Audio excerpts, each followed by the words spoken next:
আজকের এই বিশেষ পর্বে আমরা কথা বলবো বাংলার পরিবর্তিত রাজনৈতিক ও সামাজিক পরিস্থিতি নিয়ে। একটি প্রশ্নকে ঘিরে, প্রশ্নটি হলো বাংলা কি বদলাচ্ছে? যদি বদলাই, এ বদলের ধরন কেনই বা বদলাচ্ছে এই বাংলা? আমাদের মাঝে উপস্থিত আছেন প্রখ্যাত সাংবাদিক, বিশিষ্ট লেখক স্নিগ্ধেন্দু ভট্টাচার্য। তারই লেখা দুটো বই, মিশন বেঙ্গল, এ স্যাফরন এক্সপেরিমেন্টেশন ও কোন পথে বাংলা। আরএসএস, যাকে আমরা চিনে আসি, দেখে আসি, মূলত নিজেকে সাংস্কৃতিক সংগঠন বলেই পরিচয় দেয়। কিন্তু যারা সমালোচক তারা জানে যে এই যে সাংস্কৃতিক পরিচয় বহনের মাঝে ভেতরে তাদের একটা গভীর রাজনৈতিক উদ্দেশ্য গ্রথিত আছে, এবং এ বাংলায় দীর্ঘদিন ধরে তারা নীরবে কাজ চালিয়ে গেছিল। কোনোভাবে তারা সেখানে নিজেদেরকে সামনে আনতে সক্ষম হয়। কিন্তু এই পরিবর্তন, ১.৫ দশকের পরিবর্তনের পরে এ বাংলায় আরএসএস যে হারে তার শাখা বৃদ্ধি করেছে, যে হারে তার রাজনৈতিক উদ্দেশ্য সফলের দিকে এগিয়েছে, আমাদের মূল আলোচনা সেই দিকেই। এই ১.৫ দশকের শাসনকালে এমন কি ঘট যে আরএসএস এই হারে তার উত্তরবঙ্গ থেকে ও বাংলার উত্তর ভাগ থেকে শুরু করে এই দক্ষিণ ভাগ পর্যন্ত এই হারে তার শাখা বৃদ্ধি করলো, এবং বাংলার সাংস্কৃতিক জগৎ থেকে শুরু করে পঠন পাঠন থেকে শুরু করে সমস্ত বিষয়ে এক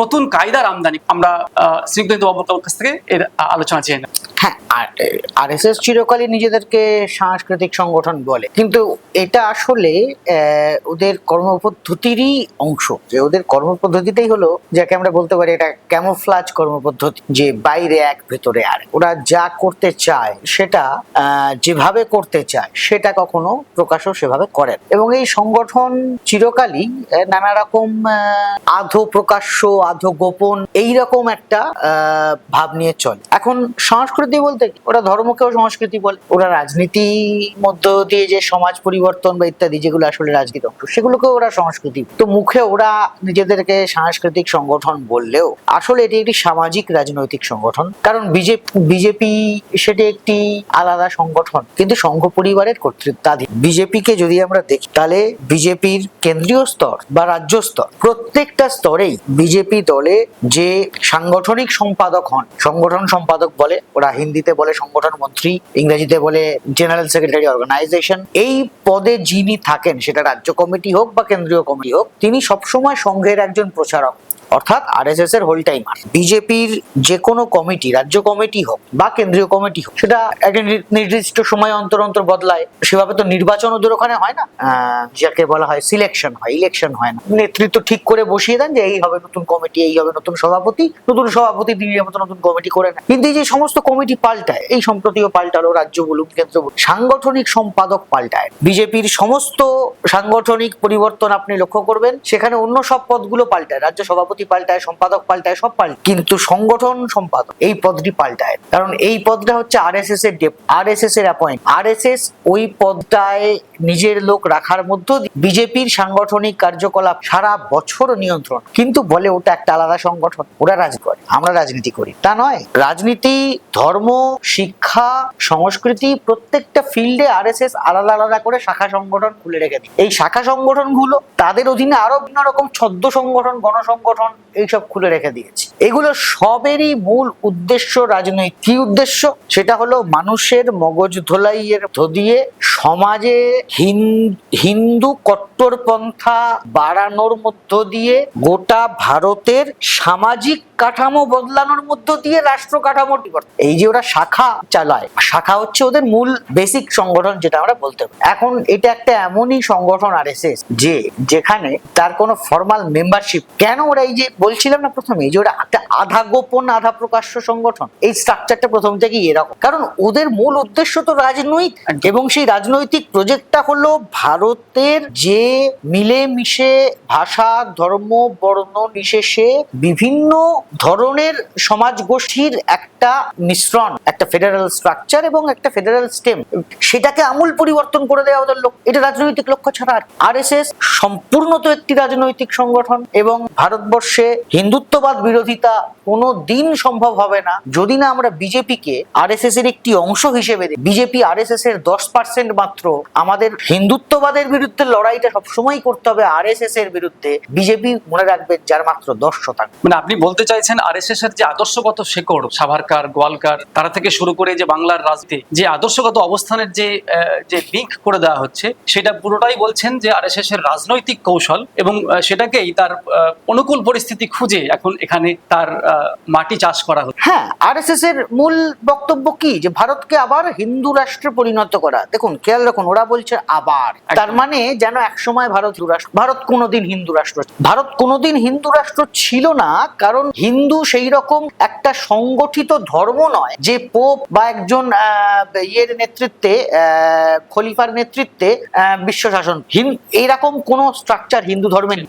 হিন্দু ধর্ম ব্যাপারটাই হচ্ছে বিভিন্ন রকম ধর্ম, বিশ্বাস, আচার, সংস্কৃতির একটা মিশ্রণ। পশ্চিম বাংলায় আমরা বাঙালি হিন্দুরা যেভাবে হিন্দু ধর্মকে দেখি, গুজরাতি হিন্দুরা হিন্দু ধর্মকে সম্পূর্ণ অন্যভাবে দেখেন। তাদের কাছে মাছ মাংসের ছোঁয়া মানে ধর্ম চলে যায়। আর আমাদের এখানে আপনি একটা বাজার দেখান, একটা মাছের দোকান দেখান, একটা মুরগির মাংসের দোকান দেখান, যে দোকানে কালী বা শিবের ছবি নেই, এবং সেখানে ঠিকই তো তাহলে আমাদের এখানে বাঙালি হিন্দুরাও হিন্দু, তাদের মাছ মাংস আমিষ ছাড়া চলে না, এবং তার সঙ্গে ধর্মের কোনো সংঘাত নেই। আবার উত্তর ভারতে বা পশ্চিম ভারতে তারাও হিন্দু, যাদের সঙ্গে মাছ মাংসের বিপুল সংঘাত, যারা মাছ মাংস খাওয়া হিন্দুদেরকে প্রায় মুসলমান সমান মনে করে। তো তাহলে হিন্দু ব্যাপারটাই তো এক নয়। তো হিন্দু রাষ্ট্র ভারতবর্ষে করতে গিয়ে ওরা বলতে চায় এক হিন্দু রাষ্ট্র ছিল, কিন্তু আমাদের বঙ্কিমচন্দ্রই নিজে দেখিয়েছেন যে ভারত আগে তো কি ছিল, বিভিন্ন ছোট ছোট প্রাদেশিক শাসন। বাংলায় বিভিন্ন সময় বিভিন্ন শাসন এসছে।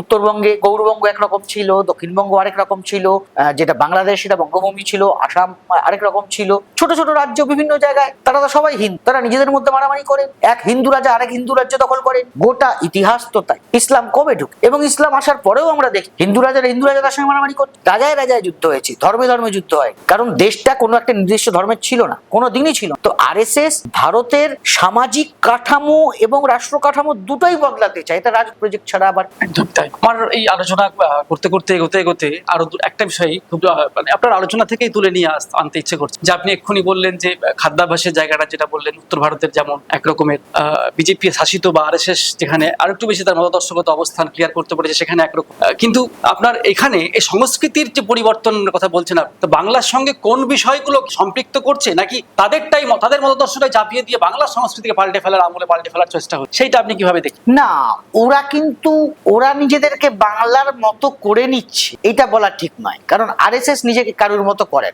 আরএসএস সবাইকে নিজের মতো।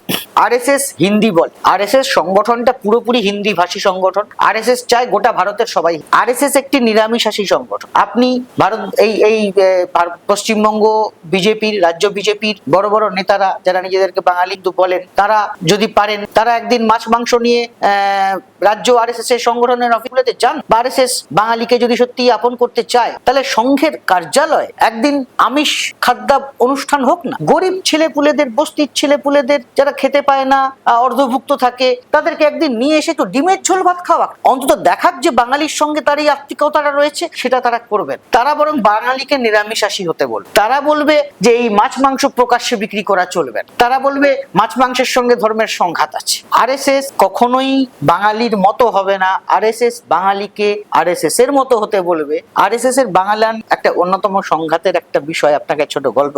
এই 2014-15 নাগাদ শিবরাত্রি, এই সদ্য শিবরাত্রি আমাদের এখানে গেল কতদিন আগে। তো এরকম 2013-14 আগে বিশ্ব হিন্দু পরিষদের তরফ থেকে শিবরাত্রির ঠিক আগে বিশ্ব হিন্দু পরিষদ এবং বজরং দলের সমস্ত জেলা এবং মহকুমা ভিত্তিক সংগঠনগুলোকে একটা নোট পাঠান। সেই নোটটার মূল বক্তব্য ছিল যে যেখানে যত পারো শিবরাত্রি চালু করে, রাজনীতির ব্যাপার নেই, যারা শিবরাত্রি করছে তাদের সঙ্গে জুড়ে পড়, যেখানে হচ্ছে না সেখানে নিজেরা করার চেষ্টা কর, কিচ্ছু করতে হবে না, শুধু চারদিকে গেরুয়া পতাকা লাগিয়ে দাও। এবং বিভিন্ন যারা ধর্ম স্থানীয় মানুষজন রয়েছেন, স্থানীয় ধর্মাচার্য ইত্যাদি পুরোহিত রয়েছেন, তাদেরকে সামনে নিয়ে এসে সবাইকে বলো যে তারা যেন এই সুযোগে মানুষকে বলেন যে ধর্মকে আরো বেশি আঁকড়ে ধরতে হবে, আমাদের ধর্ম বিপন্ন। মূলত এই চিঠি এবং ইত্যাদি নোটস থেকে আমরা যেটা বুঝতে পারি যে বাংলায় আরএসএস এর মূল দীর্ঘমেয়াদী কাজ হচ্ছে বাঙালি হিন্দুকে আরো বেশি ধার্মিক এবং আরো বেশি রক্ষণশীল ধার্মিক করে তুলতে চাওয়া, যাতে তাদের জীবনে, দৈনন্দিন জীবনে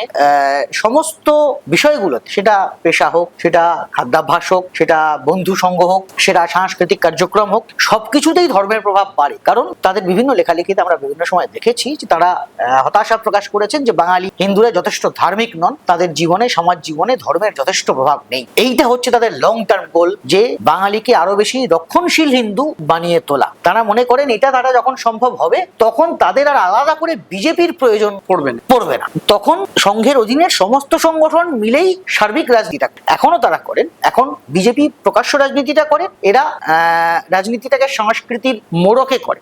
তখন এইসব আর প্রয়োজন পড়বে না, যখন তারা গোটা বাঙালি হিন্দু জাতিকেই সম্প্রদায়কেই উত্তর ভারতীয় এবং পশ্চিম ভারতীয় কায়দায় অতি রক্ষণশীল হিন্দু করে তুলতে পারবে। সুতরাং প্রগতিশীলতার সঙ্গে রক্ষণশীলতার যে সংঘাত, যেটা বাঙালি হিন্দু সমাজে আমরা সেই রেনেসাঁসের সময় থেকে দেখতে পাই, 19 শতকের মাঝামাঝি যে নবজাগরণ তৈরি হয়েছে এবং নবজাগরণ যে প্রগতিশীলতার জন্ম দিয়েছিল বাংলার সমাজে, যে প্রগতিশীলতার সূত্র থেকে আমরা মাইকেল, এমনকি বঙ্কিমচন্দ্রও তো প্রগতিশীলী ছিলেন শুরুতে, মাইকেল, বঙ্কিমচন্দ্র, বিদ্যাসাগর হয়ে রবীন্দ্রনাথ পর্যন্ত বাংলার সমস্ত তারকাদের আমরা পেয়েছি যে প্রগতিশীলতার সূত্রে। সেই প্রগতিশীলতার বিরুদ্ধে যে রক্ষণশীলতা সেই 19 শতকেই রাজা রাধাকান্ত দেবরা তুলে এনেছিলেন, বুধ মুখোপাধ্যায়রা তুলে এনেছিলেন, সেই রক্ষণশীলতাকেই এরা আবার তুলে আনতে চায় নবজাগরণের সময়। এবং তারপরে বামপন্থার উত্থানের মধ্য দিয়ে বাংলায় সামাজিক রক্ষণশীলতার বিরুদ্ধে সামাজিক প্রগতিশীলতার একটা ডিসাইসিভ বিজয় হয়েছে নবজাগরণ এবং পরে বামপন্থার উত্থান দুটোর মধ্য দিয়ে। একথা ঠিক যে দেশভাগকে আটকাতে পারেন বিভিন্ন রাজনৈতিক জাতীয় পরিস্থিতির ফলে দেশভাগকে শেষ পর্যন্ত আটকানো যায়নি। কিন্তু যদি দেশভাগের পরের পরিস্থিতিও আমরা দেখি, বাংলায় ধর্মকেন্দ্রিক রাজনীতি কোনো প্রাধান্য পায় না। হিন্দু মহাসভা প্রাধান্য পেয়েছে আপনি 1952 সালের পর থেকে যান, এবং না মুসলিমরা যে আলাদা আলাদা সংগঠন তৈরি করে, প্রোগ্রেসিভ মুসলিম লীগ বা এই ধরনের সংগঠন তৈরি করার চেষ্টা করেছিলেন, তারা অত্যন্ত স্বল্পস্থায়ী হয়েছিল এবং অতি দ্রুতই কংগ্রেস সেই সংগঠনকে ভেঙে সমর্থ হয়। এইটাকেই ফান্ডামেন্টালি পরিবর্তন করতে চায় আরএস। আপনার এই কথার সূত্র ধরেই আমার দুটো প্রশ্ন মাথায় ঘুরপাক খাচ্ছে। প্রথম হচ্ছে যে আপনি শিবরাত্রির কথা বললেন, শিবরাত্রির আয়োজন ঠিকই, তার পরিবর্তন কিছু হয়েছে। আমরা ছোটবেলা থেকে যে রামনবমীর আয়োজন দেখে আসি, রামনবমী বললে আরেকটা কথা মাথায় আসে যে এখন দেখবেন বিগত বেশ কয়েক বছর ধরে যে ইলেকশনের যখন সময়, মানে ইলেকশনটা হয়ই বোধহয় ওই রমজান মাস এবং রামনবমীর একটা মাঝামাঝি সময়। তো যে বিষয়টা বলার আর আমরা ছোটবেলা থেকে দেখে এসেছি যে এই রামনবমীর সময় যেভাবে আয়োজিত হয়, যেভাবে যারা আয়োজক থাকেন, এই ক্ষেত্রে একটা পরিবর্তন লক্ষ্য করা যাচ্ছে এবং আয়োজনের মধ্যেও একটা পরিবর্তন লক্ষ্য করা যাচ্ছে। এইটাকে আপনি ঠিক কিভাবে দেখছেন? আর এই যে বাঙালি রক্ষণশীলতার প্রশ্নে, মানে রক্ষণশীলতার প্রশ্নে বাঙালিকে নবজাগরণের বাঙালি, উদারতার বাঙালি এইভাবেই পরিচিত সারা ভারতবর্ষের কাছে, সারা বিশ্বের কাছে বাঙালিরা। সেক্ষেত্রে এই যে রক্ষণশীলতার প্রশ্নে আপনি যে কথাটা বলছেন, এইটা কতটা সফল হবে আরএসএস এখানে এই চাষ করে যে বাঙালিকে রক্ষণশীল করে দেওয়া সম্ভব হবে বা হয়েছে, আপনি কিভাবে এই বিষয়টাকে ব্যাখ্যা? দেখুন, প্রশ্নের দুটো ভাগ আছে। দ্বিতীয় ভাগটাই আমি আগে বলি কিভাবে সম্ভব হবে। এই রক্ষণশীলতায় নিয়ে যাওয়ার প্রধান লক্ষ্য হচ্ছে মুসলিম বিদ্বেষ তৈরি করা, এবং এই মুসলিম বিদ্বেষটা ছড়ানো সম্ভব হয় বাংলায় হিন্দু মুসলমান সমাজের মধ্যে পারস্পরিক বোঝাপড়া, আদান প্রদানের একটা অভাব আছে। হিন্দুরা আমরা মুসলিম সমাজকে খুব কম জানি, বুঝি। আমাদের দৈনন্দিন ইয়েতে অনেক ক্ষেত্রেই ধর্মীয় মানে এক পাড়ায় হিন্দু মুসলিম একসঙ্গে আছে, এইটা শহরে এই প্রবণতাগুলো কম। বাংলায় যদি আমরা দেখি, কলকাতাতে আমরা দেখতেই পাবো যে অধিকাংশ ক্ষেত্রে হিন্দু পাড়া আলাদা, পাড়া আলাদা। তো এই মেলামেশাগুলো, এটা গ্রাম বাংলায় একটু বেশি, শহরের থেকে গ্রাম বাংলায় এই মেলামেশাটা বেশি। তো এই মেলামেশা, পারস্পরিক আদান প্রদান, জানা বোঝা যত বাড়বে তত আরএসএস এর প্রজেক্ট ফেল করবে। এবং বাঙালিকেও এইটা যত তাদের কাছে তাদের আইডি পরিষ্কার হবে যে বাঙালি হিন্দুত্ব, যে বাঙালি হিন্দু ধর্ম বলতে, হিন্দু আচার বলতে বাঙালি কি বুঝছে। বাঙালির যারা, আমরা যদি রামকৃষ্ণের কথা, আমরা যদি বিবেকানন্দের কথা ভাবি, তারা কিভাবে দেখেছেন রামকৃষ্ণ, বিবেকানন্দ, এদের কাছে চার্চ, মসজিদ, এগুলোর কোনো মন্দিরের সঙ্গে কোনো পার্থক্য ছিল। নামাজ পড়তে রামকৃষ্ণের কোনো অসুবিধা হয়। বিবেকানন্দ তো উত্তর ভারতের এক রাজা, তিনি আজীবন নিরামিষ ছিলেন, তাকে মাছ মাংস খাইয়েছে, মানে ধরিয়ে ছেড়েছিলেন, এবং নিজে প্রবল দিয়েছিলেন। আমরা জানি রামকৃষ্ণ মিশনে শুধু রবিবারটা নিরামিষ ছিল, বাকি সারা সপ্তাহতেই রামকৃষ্ণ মিশনে সন্ন্যাসীরা ইত্যাদি, তাদের খাদ্যাভ্যাস তাদের নিজেদের।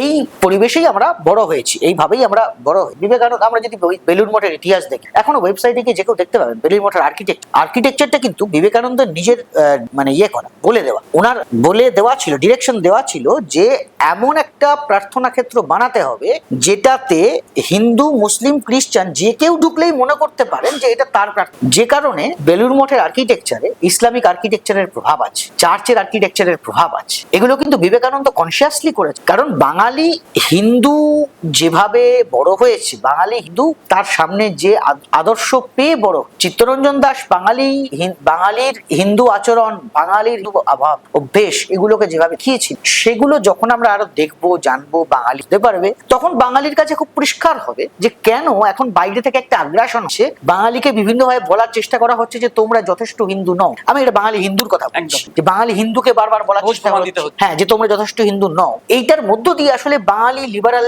যে অভ্যেসগুলো, বাঙালি মহিলারা উত্তর ভারত, বাঙালি না শুধু নয়, এটা দক্ষিণ ভারতের ক্ষেত্রেও প্রযোজ্য, বাংলা এবং দক্ষিণ ভারতে মহিলারা, হিন্দু সমাজের আবার বলছি, মহিলারা তারা উত্তর বা পশ্চিম ভারতের মহিলাদের থেকে অনেক বিষয় অনেক বেশি প্রোগ্রেসিভ। এইটা আমি দেখার ভিত্তিতে বলছি, এই সংক্রান্ত প্রচুর তথ্য আছে। এইটা কিভাবে বোঝা যায়? শিক্ষার হার, পেশার হার, তাদের পেশায় সংযোগ, তাদের বাইরে যাতায়াত কতটা, এই সমস্ত কিছু থেকে। তো এই যে সমাজের এই ব্যাপারগুলো, সেইগুলোকে তারা ফান্ডামেন্টালি চেঞ্জ চায়। এইটা হচ্ছে একটা ব্যাপার, যে কারণে আমি বললাম যে বাঙালি যত নিজের ইতিহাসকে বুঝবে, জানবে, এবং বাঙালি যে হিন্দু মুসলমান মিলে এইটা যত বুঝবে এবং পারস্পরিক আদান প্রদান যত বাড়বে, তত আরএসএস এর প্রজেক্ট ফেল। ফলে বাঙালিকে নিজের ইতিহাস বুঝতে হবে এবং হিন্দু মুসলমান সম্পর্ককে বুঝতে হবে, এবং নতুন করে মেলামেশার এই উদ্যোগগুলো রাজনৈতিক দলগুলোকে। আপনি যদি আরেকবার প্রথম অংশটা, আমার প্রশ্নের প্রথম অংশটি ছিল যে এখন নির্বাচন সামনে এলে আমরা যখন যেটা বলছেন যে আসলে রামনবমীটা হচ্ছে আমাদের যেরকম অন্নপূর্ণা পুজোর যে সময়টা ওই মার্চ এপ্রিল নাগাদ, আর আমাদের নির্বাচনগুলোও সাধারণত ওই এপ্রিল মে ওইরকম সময়। তো সাধারণত ঠিক নির্বাচনের আগ দিয়েই রামনবমীটা। এখন ভারতবর্ষে এই একটি ধর্মীয় উৎসব যা দাঙ্গার সঙ্গে যুক্ত হয়েছে। মানে এই উৎসবটির আগে সবারই আশঙ্কা হয় যে এইবার উৎসবটি দাঙ্গা ছাড়া হবে, কারণ রামনবমী মানেই একদল হিন্দুত্ববাদী উগ্র, যারা হিন্দু ধর্মের যে অন্যতম মূল চিন্তা রক্ষণ, যে উদারতা, যে সহিষ্ণুতা, সেগুলোর সম্পূর্ণ উল্টো দিকে গিয়ে মসজিদের সামনে গিয়ে ডিজে বাজিয়ে নাচে। মসজিদের সামনে গিয়ে ডিজে বাজিয়ে না নাচলে রামনবমী যখন কমপ্লিট হয় না, তখন সেই রামনবমী কোনো ধর্মের অনুষ্ঠান নয়, সেটা একটা অধর্মের। আমি আমার ধর্ম আমার ঘরে পালন করব, আমাকে ধর্ম পালন করার জন্য অন্যের ধর্মস্থানের সামনে গিয়ে কেন নাচ? এবং দ্বিতীয়ত, রামনবমী বাংলার অনুষ্ঠান। আপনি বাংলার ইতিহাস দেখান, এটা আমি ইয়ে থেকে বলছি, আপনি বাংলার ইতিহাস দেখুন। আপনি যে কোনো জায়গায় সম্ভব হলে জাস্ট একটা ইয়ের জন্য, একটা এক্সপেরিমেন্টের জন্য, আপনি বাংলার যে কোনো র্যান্ডামলি 4-5টা ব্লক সিলেক্ট, এই 4-5টা ব্লক সিলেক্ট করে দেখুন সেখানে কটা কালী মন্দির আছে, কটা শিব মন্দির আছে, কটা রাম। আপনি শিব মন্দির, কালী মন্দির গুনে উঠতে পারবেন, একদম শনি মন্দির গুলে উঠতে পারবেন না। রাধাকৃষ্ণের মন্দির, মনে রাখবেন রাধাকৃষ্ণ, বাংলায় কিন্তু যত মন্দির পাবেন সব রাধাকৃষ্ণ, কৃষ্ণ একান। রাধাকৃষ্ণের মন্দির আপনি গুনে উঠতে পারবেন না, এত আছে। কালী মন্দির, শিব মন্দির তো পারবেনই। প্রত্যেক গ্রামে গ্রামে কালী মন্দির এবং শিব মন্দির আছে, প্রত্যেক পাড়ায় কালী মন্দির আছে, শনি মন্দির আছে, সব জায়গায় আছে। বাংলায় কালীতলা কতগুলো আছে? হাজারে হাজারে, লক্ষে লক্ষ। আপনি খুঁজে বার করতে পারবেন না। বাংলায় কতগুলো শিবতলা, বুড়োশতলা ইত্যাদি আছে। বড় কালীবাড়ি, ছোট কালীবাড়ি, এই নামে আমরা পরিচিত। কত আছে? বাংলায় দুর্গা মণ্ডপ, দুর্গা পুজো তো এমন একটা পুজো যে পূজার জন্য মণ্ডপ খুব কম আছে। এই সব সার্বজনীন পুজোগুলোর জন্যই তো মণ্ডপ তৈরি করা হয়, মানে প্যান্ডেল তৈরি করা হয়। এগুলো তো সবকিছুরই মন্দির আছে, কিন্তু দুর্গার মন্দির আলাদা করে প্যান্ডেল করা হয়।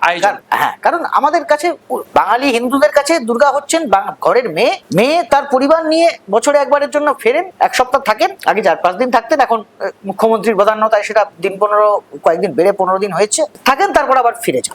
ওদের বিজয়া দশমী আর আমাদের বিজয়া দশমী পার্থক্যটা দেন। আমাদের বিজয়া দশমী কি? আমাদের বিজয়া দশমী হচ্ছে মেয়ে ফিরে যাচ্ছে পরিবার নিয়ে, সবাই বিদায় জানাচ্ছে, এবং সে বিদায় কি রকম? সে বিদায় তো আনন্দের, আসছে বছর আবার হবে। আমাদের ভাসানে সবাই নাচতে নাচতে যাচ্ছে, ঘরের গৃহবধূ 50 বছর 60 বছরের মহিলারাও নাচতে নাচতে যাচ্ছেন, 18-19 বছরের তরুণীরাও নাচতে যাচ্ছেন, কিশোরীরাও নাচতে নাচতে যাচ্ছেন মাকে।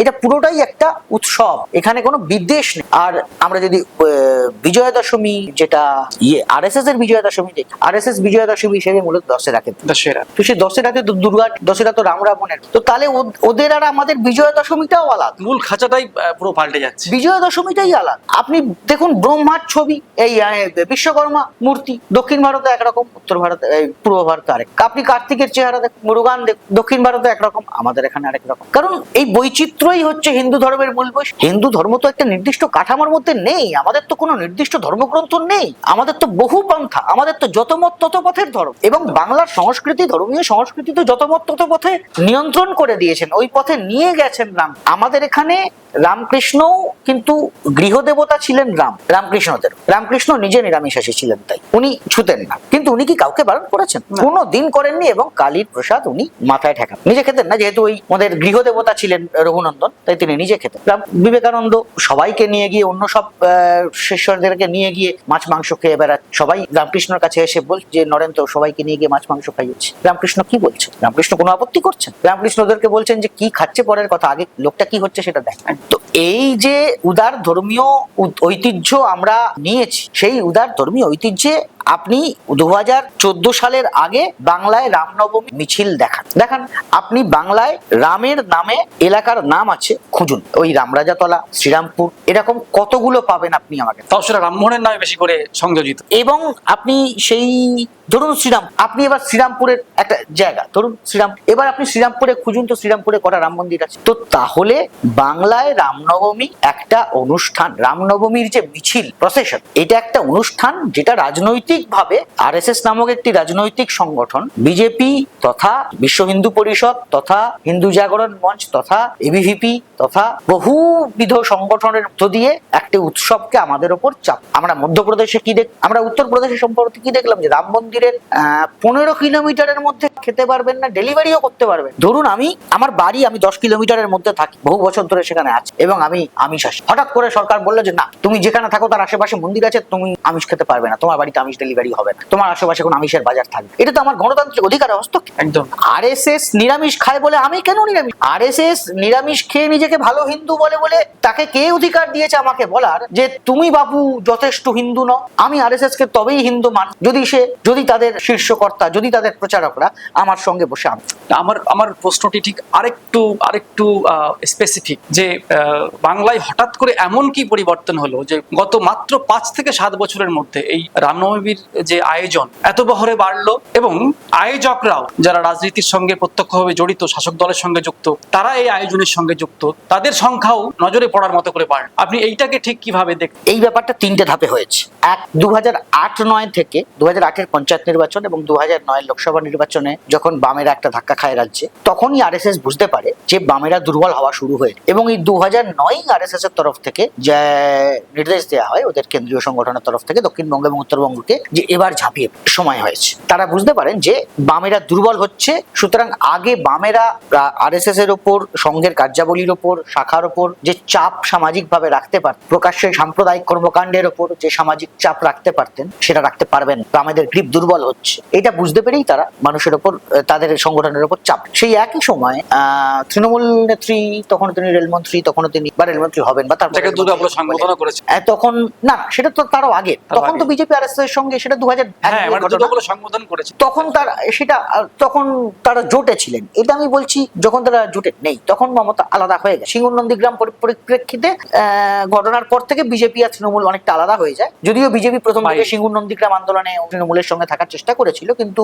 পরবর্তীকালে যেহেতু বিজেপি টিকি আসলে মূলত বড় এবং আরএসএস এর মূলত বড় কর্পোরেটদের হাতে পাওয়া, ফলে সরাসরি টাটা বিরোধী একটা লড়াইতে নামতে তারা রাজি হয়। তো এক্ষেত্রে যে কারণে ওই 2007-8 থেকে তৃণমূলের সঙ্গে বিজেপির একটা বিচ্ছেদ তৈরি হয়। কিন্তু ওই বিচ্ছেদটা তৈরি হলেও তৃণমূল তো আদর্শগত ভাবে কোনো দল নয়। তৃণমূল হচ্ছে একটা এজেন্ডা ভিত্তিক দল। তার যখন এজেন্ডা ছিল বামফ্রন্টকে সরানো, তখন তার মনে হয়েছিল যে কংগ্রেস জাতীয় ক্ষেত্রে বিজেপিকে আটকানোর জন্য বামেদের সঙ্গে সখ্যতা রাখছে, তাই কংগ্রেস পশ্চিমবঙ্গে, দিল্লির স্বার্থে পশ্চিমবঙ্গে বামেদের ঘাটাবে, দিল্লিতে বিজেপিকে আটকাতে কংগ্রেস, পশ্চিমবঙ্গে বামেদের ঘাটাবে না। এই আন্ডারস্ট্যান্ডিং থেকে মমতা ব্যানার্জি কংগ্রেস ছাড়েন এবং তিনি আরএসএস এর সঙ্গে হাত মেলান, বিজেপির সঙ্গে হাত মেলান। কারণ তার মনে হয়, এটা স্পষ্টভাবেই উনি বলেওছেন, যে বিজেপির সঙ্গে আর সিপিএম এর কোনো জোট হওয়ার সম্ভাবনা নেই, এরা হচ্ছে ন্যাচারাল শত্রু, আরএসএস, বিজেপি এবং বামেরা। তো তাহলে বামেদের হাঁটানোই যখন তার মূল উদ্দেশ্য, তখন তাদের ন্যাচারাল শত্রু হিসেবে বিজেপিকে উনি চুজ করেছিলেন। আবার যখন তিনি দেখলেন যে সেইভাবে হচ্ছে না, এবং 2006-এ সিঙ্গুর নন্দীগ্রাম আন্দোলনের পরিপ্রেক্ষিতে দেখলেন যে অন্য এক ধারার কিছু, সিপিএম বাদে বামফ্রন্টের বাইরে থাকা অন্য কিছু বাম এবং বিরা, তাদের সমর্থন তিনি পাচ্ছেন, তখন তার মনে হয় যে তাহলে তাহলে এখন বিজেপিকে সঙ্গে রাখা যাবে না, কারণ বিজেপির সঙ্গে থাকলে এই যে ছোট বাম দলগুলি বা বুদ্ধিজীবীরা তারা তার সঙ্গে থাকবেন, তখন তিনি বিজেপিকে পাশে দূরে সরিয়ে দেন। আরএসএস এই যে বামেদের মানে বামফ্রন্টের দুর্বল হওয়া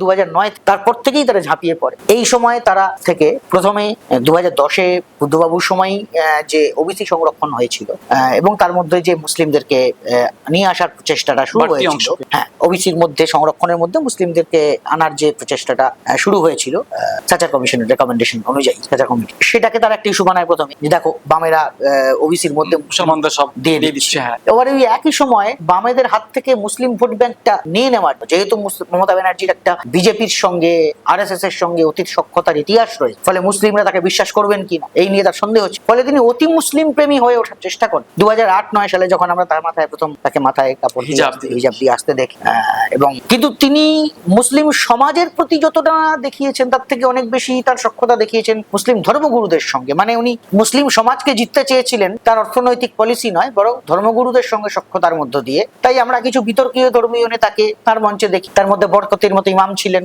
আরো অনেকে ছিলেন, তওবা সিদ্দিকীর মতো নেতারা ছিলেন। তো এইটাকে দেখিয়ে আরএসএস আরো এবং বিজেপি আরো বেশি তাদের প্রচার বাড়ায় যে দেখো বাংলায় আরো বেশি মুসলিম দাপট বাড়ছে, এই মমতা ব্যানার্জি মুসলিম তোষণ করছেন ইত্যাদি। এই একই সময় 2013-14 নাগাদ আমরা দেখতে পাই যে বাংলাদেশেও ইসলামিক ফান্ডামেন্টালিজমের একটা উত্থান ঘটছে। শাপলা এই শাহবাগ আন্দোলনকে কেন্দ্র করে, তারপরে হেফাজতে ইসলামের আন্দোলন, এবং তারপরে সেখানে আইসিস পন্থী কিছু ছোট ছোট জঙ্গি সংগঠনের উদ্রেক, এবং সেখানে ওই অলি আর্টিজান বিকারিতে একটা জঙ্গি হামলার ঘটনা ঘটে।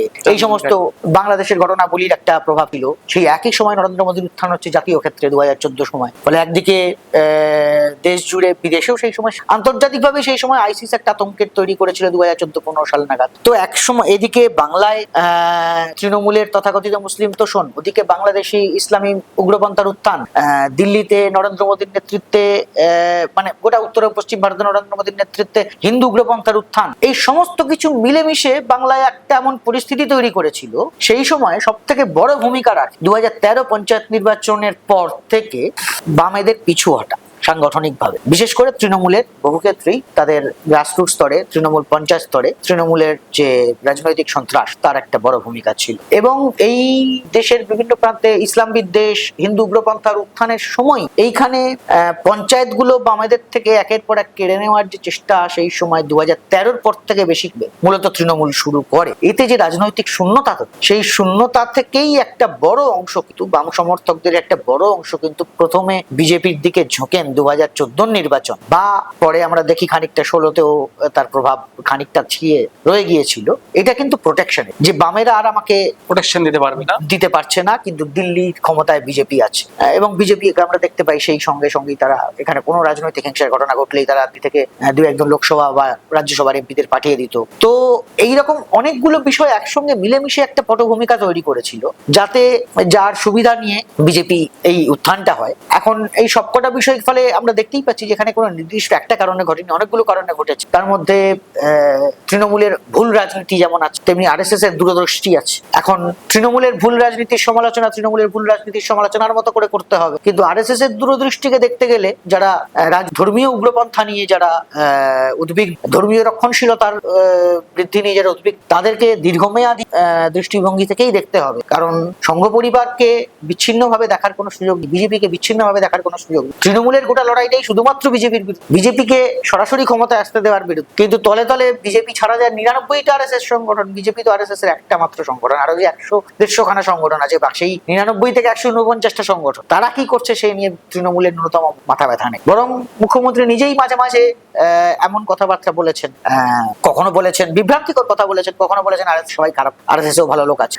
কখনো বলেছেন মোদি ভালো অমিত শাহ ভালো নয়, এই ধরনের কখনো এই ধরনের বিভিন্ন রকম বলেছেন, কখনো বলেছেন মোদি খারাপ বাজপেয়ী ভালো, আদবানিজি ভালো ছিলেন। তো ফলে তৃণমূলের যারা তৃণমূল স্তরের কর্মী বা নেতা, তাদের কাছেও আরএসএস নিয়ে কোনো বার্তা যায়। ফলে গ্রাসরুটস লেভেল, গ্রামে গঞ্জে, মাঠে ময়দানে হিন্দু রক্ষণশীলতা এবং হিন্দু উগ্রপন্থা এবং মুসলিম বিদ্বেষের যে চাষ হচ্ছে, সেটা নিয়ে তৃণমূলের কোনো ভূমিকা নেই, সেই অর্থে নেই। তাদের সাংগঠনিকভাবে কোনো ভূমিকা নেই।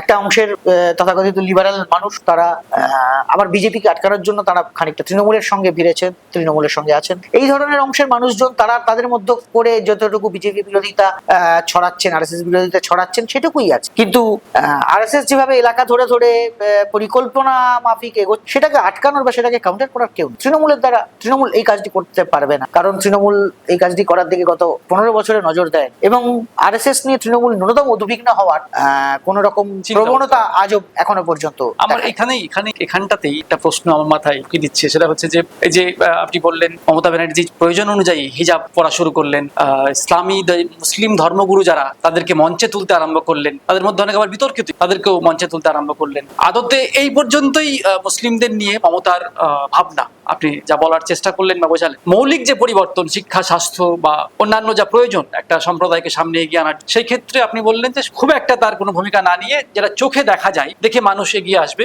সেইটা কৌশলগতভাবে নিলে একেবারে নেয়নি তা নয়। মানে তার আমলেও নিশ্চয়ই বিভিন্ন ক্ষেত্রে কিছু পদক্ষেপ হয়েছে যাতে মুসলিম সমাজের কিছুটা ক্ষেত্রেও এগিয়ে আসতে পেরেছেন। অন্তত শিক্ষাগত ক্ষেত্রে বিভিন্ন ক্ষেত্রে রিজার্ভেশন এবং ইত্যাদির কিছু সুযোগ সুবিধা পেয়েছে, অ্যালটমেন্ট বাড়ানো হয়েছে, সেগুলোরও কিছু পেয়েছেন। কিন্তু তিনি বরাবরই যেটা করলে আমূলে পরিবর্তনটা সম্ভব হতো, যে ধারা ছিল পরিবর্তনের উন্নয়নের, যে ধারা ছিল একটা সমাজকে একটা গোষ্ঠীকে এগিয়ে আনার, সেইটা কোথাও ব্যাহত হলো এবং আরএসএস জায়গা পেল কথা বলার। সেটার আমার মনে হয় মূল কারণ হচ্ছে যে মুখ্যমন্ত্রী মুসলিম সমাজের কাছে পৌঁছতে চেয়েছেন মুসলিম ধর্মগুরুদের মধ্য দিয়ে, মুসলিম সামাজিক নেতৃত্বের মধ্য দিয়ে নয়।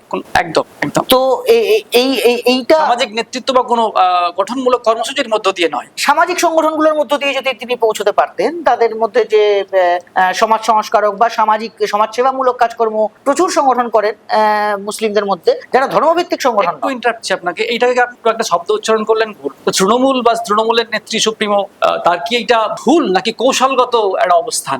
এটা কৌশলগত অবস্থান, কারণ এটা একটা শর্ত। উনি সম্ভবত দীর্ঘমেয়াদী চিন্তাটা ভাবেন। উনি ভেবেছেন যে ধর্মগুরুদের দিয়ে বললে আমার কাজটা সহজে হয়ে যাবে। উনি হয়তো এটাকে শর্টকাট হিসেবে দেখেছেন, কিন্তু সেটা ধর্মগুরুদের মাধ্যমে একটা সমাজের কাছে পৌঁছানোর চেষ্টাটা নিজেই একটা ইটসেলফ একটা ভুল চিন্তা ভাবনা। প্রগতিশীল সমাজের জন্য সেটা ভালো বার্তা দেয়। আমি এই যে বইটা আছে, আপনি একবার দিন, এখানে কয়েকটা জায়গাতে আমি এই বিষয়গুলো খুব ভাবে লিখেছি যে কিভাবে উনি একটা ফাঁদ, উনি এই শর্টকাট তৈরি করতে গিয়ে একটা ফাঁদ তৈরি হয়েছে, যে ফাঁদের ফলে আজকে উনি শয়ে শয়ে মন্দির বানানোর কথা ভাবছেন। শুধু আজকে এখানে রথযাত্রা করছেন, ওখানে শিলিগুড়িতে শিব মন্দির করবেন বলছেন, এখানে দুর্গা মন্দির উদ্বোধন করছেন। এই যে একটা সফট মেজরিটারিয়ানিজমের দিকে গেছে, এটাও একটা মেজরিটারিয়ানিজম। তো যে কেন হিন্দু সমাজকে ওই একই ফাঁদ থেকে, যে জন্য যেহেতু তখন তিনি মুসলিম ধর্মগুরুদের মধ্য দিয়ে মুসলিম সমাজের কাছে পৌঁছানোর চেষ্টা করছিলেন, তাই এখন তিনি জগন্নাথ মন্দির বা শিব মন্দির বা দুর্গা মন্দির বানানোর মধ্য দিয়ে, দুর্গাঙ্গন বা ইসকনের মধ্য দিয়ে হিন্দু সমাজের কাছে পৌঁছানোর চেষ্টা করছেন। অথচ অন্ন, বস্ত্র, খাদ্য, বাসস্থান, কর্মসংস্থান, এই বিষয়গুলো হিন্দু মুসলিম নির্বিশেষে সবাইকে, সকলের প্রয়োজন, সকলের জন্য। তো সুতরাং ধর্মকে বাদ দিয়েও সমস্ত পিছিয়ে পড়া গোষ্ঠীর কাছে পৌঁছানো যায়, এবং সেভাবে পৌঁছানো গেলে মানুষের যে পেটের সমস্যা, সেই পেটের সমস্যায় সবার আগে নজর দেওয়া যায়। ক্ষুধার সমস্যায় সব থেকে আগে নজর দেওয়া যায়। কিন্তু রাজনৈতিক অপরিপক্কতার কারণে বলি বা ভুল কৌশলের কারণেই বলি, সেটা তারা করেননি। এবং আজকে একটা এমন পরিস্থিতি তৈরি হয়ে আছে যে বর্তমান পরিস্থিতিতে তৃণমূল শুধু রাজনৈতিকভাবে বিজেপিকে সরাসরি ক্ষমতায় আসাটুকুই আটকাতে পারে, কিন্তু বকলমে আমাদের হিন্দু সমাজ, বাঙালি হিন্দু সমাজের মধ্যে যে মগজ ধুলাইয়ের কাজ অনবরত চলছে এবং তার মধ্য দিয়ে যে বাঙালি হিন্দু সমাজের মধ্যে একটা ফান্ডামেন্টাল চেঞ্জ হয়ে চলেছে, এক্ষেত্রে তার কিছু করার নেই, বরং তিনি এটাকে আরো উস্কেই এনকারেজ করছেন। হ্যাঁ, কি দরকার ছিল তৃণমূলের এখানে রামনবমী উদযাপন করতেন আবার পাল্টা? উনি যখন বলছেন যেটা বাংলার উৎসব, উনি নিজেই একবার বলছেন যে ওরা বাইরে থেকে উৎসব নিয়ে এসে চাপিয়ে দিচ্ছে, আবার নিজেই নিজের দলকে বলছেন যে তোরাও নেবে যা রামনবমী করতে। তাহলে মানুষ বার্তাটা কি পাচ্ছে? আপনি বলছেন যে রামনবমী, এবং এটা তো বাংলার ইতিহাস বলছে রামনবমীর প্রসেশন, রামনবমী মিছিল এটা বাংলার কোনো গণ উৎসব নয়, ছিল না। দুর্গাপূজা, কালী পূজা এগুলো বাংলার গণ উৎসব, শিবরাত্রি বাংলার গণ উৎসব। কাউকে বলতে হয় এই পুজোগুলোর জন্য, আপনাকে কাউকে বলতে হয় এই পুজোগুলোয় পার্টিসিপেট করার জন্য, আপনাকে বাইরে থেকে বাড়ি থেকে লোক ডেকে আনতে হয়, আপনাকে ম্যাটাডোর টেম্পো ভাড়া করতে হয় না। এগুলো মানুষ এমনিই আসে, কারণ এগুলো মানুষের, বাঙালি হিন্দুর দৈনন্দিন জীবনের অংশ। আপনি পরপর 200টা বাঙালি হিন্দু বাড়িতে ঢুকুন এবং সোজা ঠাকুর ঘরে চলে যান, আমাকে দেখান কটা রামের, দেখান কটা হনুমানের ছবি আছে, দেখান বজরংবলী, কটা হিন্দু বাড়ির ঠাকুর ঘরে রাম এবং বজরংবলী লিখছে, দেখ। তাহলে যে মুখ্যমন্ত্রী মমতা বন্দ্যোপাধ্যায় বলছেন উনি নাকি বাঙালি সংস্কৃতির রক্ষক, উনি কেন তার দলকে রামনবমী এবং হনুমান জয়ন্তী পালন করতে রাস্তায় না বলেন? উনি তো বিজেপির RSS এর বহিরাগত উৎসবকে বাংলায় যেই স্থাপন করার দায়িত্ব নেই। মানে আলোচনায় যেটা উঠে আসছে যে RSS যা চাইছে, অর্থাৎ মূল সভ্যতা সংস্কৃতিকে পাল্টে ফেলা, পাঠ্য বই পাঠ্যসূচি পাল্টে ফেলা, উৎসবের ধরন পাল্টে ফেলা, মন্দির পুনর্গঠন, পুনর্নির্মাণ, পুনরুদ্ধার যাই বলবেন সেইটা করা, মসজিদের রাজনীতি সামনে তুলে আনা, এই সবটাই আপনি বলছেন হচ্ছে। এইটার আসল উদ্দেশ্যটা তো আপনি বললেন, এটা সফল করার ক্ষেত্রে রাজ্যের যে প্রশাসন তার ভূমিকা কতটা ঠিক? রাজ্য প্রশাসনের কোনো নির্দিষ্ট ভূমিকাই নেই, কারণ রাজ্য প্রশাসন তো যেভাবে রাজ্যের মূল দল, শাসক দল এবং প্রশাসন দুজনেই দিশাহীন। কারণ মুখ্যমন্ত্রী তো দিশা দিতে পারেননি RSS প্রসঙ্গ। মুখ্যমন্ত্রী বিজেপির রাজনৈতিক বিরোধিতা করছেন, উনি পারলে বিজেপি থেকে দুজনকে ভাঙিয়ে নিয়ে আবার দল ভাঙি চলে আসবেন। উনি পারলে যদি পারেন অমুক জায়গাতে, অমুক পুরসভাটা বিজেপির হাতে আছে, তুলে নিয়ে আস, অমুক MLA কে, অমুক MP কে। উনি তো RSS এর গ্রাসরুট লেভেলে কাউন্টার করার কোনো চেষ্টাই করছেন না। RSS যে সারা দিন ধরে, সারা বছর ধরে বিদ্বেষ ছড়াচ্ছে, এই বিদ্বেষের রাজনীতিকে গ্রাসরুটে কাউন্টার করতে গেলে তো তার দলকে, তাকে জানাতে হবে যে ভাই RSS রাজ্যের ক্ষতি করছে, RSS আমাদের সমাজকে পাল্টে দিচ্ছে। বাংলাদেশে নির্বাচনের ঠিক আগে BNP তারা খুব স্পষ্টভাবে এই বার্তা স্লোগান দিয়েছিল যে ধর্ম যার যার, রাষ্ট্র সবার, এবং জামায়াত ইসলামীর বিরুদ্ধে খুব স্পষ্ট সিদ্ধান্ত নিয়ে তারা বলে এই ঠিক নির্বাচনের আগে খুব স্পষ্টভাবে। তারাও একসময় ধর্মের রাজনীতি করেছে, কিন্তু বর্তমান পরিস্থিতি যেহেতু তারা এখন আওয়ামী লীগ মাঠে নেই এবং জামায়াতের সঙ্গেই তাদের মূল লড়াই, তাই ঠিক তখন যেমন তৃণমূল এবং বিজেপি একসময় বন্ধু ছিল, আজকে সত্যি ঠিক তেমনই বাংলাদেশে জামায়াত এবং বিজেপি একসময় জোট সঙ্গী, আজকের সত্যি। BNP নিজেদেরকে লিবারাল হিসেবে তুলে দেখার চেষ্টা করছে। কেন করছে? কারণ আজকে জামাত তাদের মূল শত্রু হয়ে গেছে, সেই জন্য জামাতের সঙ্গে নিজেদের পার্থক্য দেখানোর। তো তৃণমূল আজকে নিজেদেরকে লিবারাল দেখানোর চেষ্টা করছে, যথেষ্ট দেখানোর চেষ্টা করছে, কারণ RSS আজকে তাদের, বিজেপি আজকে তাদের মূল শত্রু হয়ে গেছে। এটা রাজনৈতিক পরিস্থিতির, বিজেপি রাজনৈতিকভাবে তৃণমূলের সঙ্গে একটা সংঘাতের জায়গায় রয়েছে, কিন্তু তৃণমূল RSS এর সঙ্গে কোনো সংঘাতের জায়গায় আমি অন্তত দেখতে পাচ্ছি।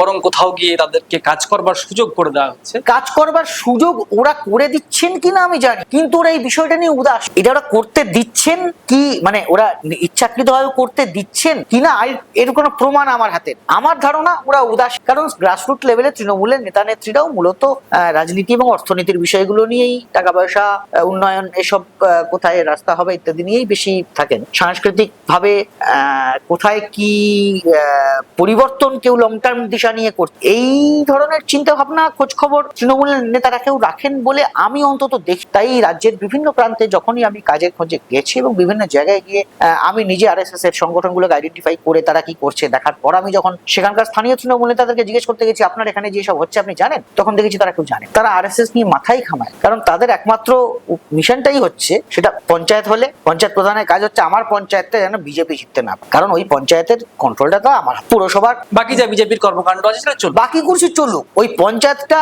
ওই পুরসভাটা, ওই MLA পদটা, ওই MP পদটা, এইগুলো আমার কাছে থাকলেই। আপনার এখান থেকে আরেকটি বিষয় মাথায় আসছে যে তাহলে এই যে বাম, কংগ্রেস, তৃণমূল কংগ্রেস, এই যে ত্রিভুজ, এর মাঝে কোন ফাঁকটা থেকে গেল যে কারণে RSS এতটা জায়গা পায়? ঠিক কোন ফাঁকটা আপনি বলবেন? এখানে আমার একটা ধারণা আছে, সেই ধারণাটাতে অনেকেই দ্বিমত হতে পারে, কিন্তু এটা আমার ধারণা। আমার মনে হয়েছে 2019-এর পর থেকে বামেরা যতটা তৃণমূলের বিরোধিতা করেছে, মানে বাম ফ্রন্ট, ততটা করেনি RSS বিজেপির বিরোধী। এটা আমার মনে হয়েছে, এটা আমার অবজারভেশন। তার ফলে যেটা হয়েছে যে তৃণমূলের বিরুদ্ধে যা ক্ষোভ, তৃণমূলের বিরুদ্ধে মানুষের ব্যাপক ক্ষোভ আছে, স্থানীয় স্তরে দুর্নীতি নিয়ে, কর্মসংস্থান নিয়ে, এই লুটপাট নিয়ে প্রচুর ক্ষোভ আছে, কিন্তু বামফ্রন্ট তৃণমূলের বিরুদ্ধে থাকা সেই ক্ষোভটাকে নিজের দিকে আনতে পারেন। তার অন্যতম কারণ তারা বিজেপির প্রতি মানুষের মোহটা ভাঙতে পারে। ফলে যতই তৃণমূলের সমালোচনা করা হয়েছে, তৃণমূল যে রাজ্যকে বিভিন্ন দিক থেকে সমস্যায় ফেলছে সেগুলোকে তুলে ধরা হয়েছে, সেই সংক্রান্ত ক্ষোভটা শেষ পর্যন্ত ব্যালটের ক্ষেত্রে বামেদের কাছে না এসে বিজেপির দিকে চলে গেছে। কারণ একটা অংশের মানুষ এখনো বিভ্রান্ত হয়ে আছেন, তারা মনে করছেন যে বিজেপি তৃণমূলের হাত থেকে বাংলাকে বাঁচাতে পারে এবং বাংলার যে সমস্যাগুলোর কথা